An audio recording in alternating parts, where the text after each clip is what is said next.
You know, there is a very essential word that we are using in order to define our neighbors.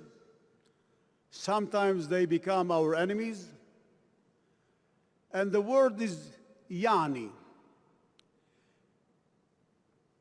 When Mahmoud Abbas speaks about fighting terrorists, and at the same time is cutting 7% of the budget of the Palestinian Authority, 7%, in order to pay to terrorists who are in Israeli jail, who are paying to families of terrorists who committed suicide, killed themselves in order to kill others, or terrorists who got killed during terror events like the last one in Jerusalem, that right away they are getting paid. Can you imagine an arch-terrorist, Abdallah Barghouti, who was in charge to build the belts with explosives for suicide bombers? We detained him 15 years ago during the Fancy Fleet operation.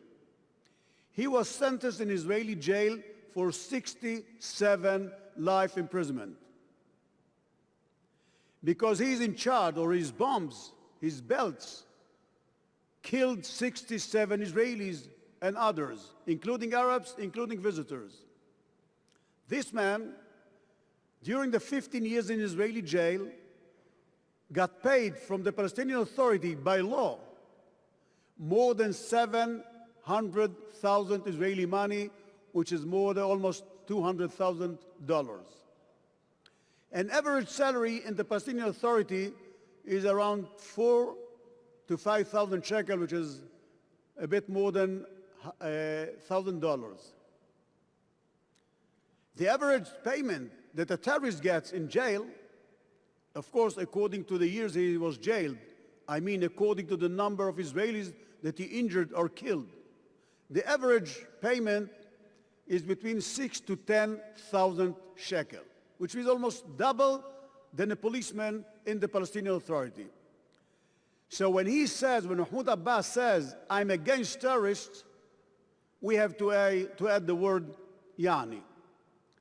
I know the word has no translation neither in Hebrew, nor in English, nor in French. So to demonstrate it, I need a true story that happened years ago, when from the holy city for Christianity, Bethlehem, Palestinian Muslim terrorists launched mortar shells towards the holy city of Judaism, Jerusalem. And at that time, President Bush was here. Prime Minister Sharon called him and said, if these mortar shells are not going to be stopped at once, we are going to be back with the IDF into Bethlehem. President Bush called Yasser Arafat and told him, you have to block it. You know the arch-terrorist who's behind it. You know the name. The Israelis handed it over to you. And you have to put him in jail.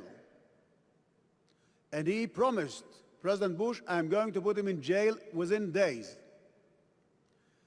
A week later, Minister of Foreign Affairs Shimon Peres called me. I was head of Shin Bet, and told me, Avi, join me to the meeting in King David. I said, what is it? He said, they caught the arch-terrorist.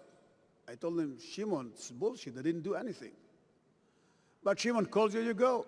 I joined him to the meeting. In front of us, 3 key leaders of the Palestinian Authority. The Speaker of the House, the Palestinian Parliament.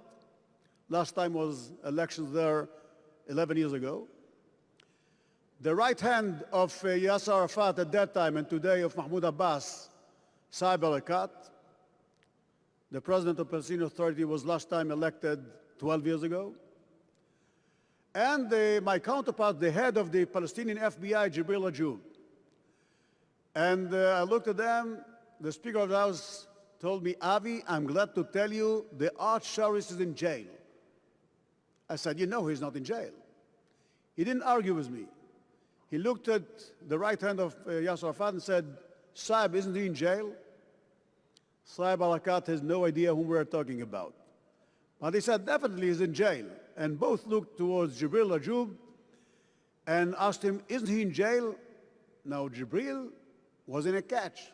Because if there is someone in the Palestinian Authority who was supposed to put him in jail, It was him. Now, he was in a catch because he knew he's not in jail. More than that, he knew that I know he's not in jail. And above all, he knew that I know that he knows that he's not in jail. And they pushed him, isn't he in jail? And he picked up the ultimate word for such occasion in Arabic, which means Ya'ni. Ya'ni means he's in jail. Ya'ni means he's not in jail. Ya'ni means everything in between. And by the way, to end this story, 2 days later, a car exploded in Bethlehem. The Archbishop was there, and we ended the story in a different way.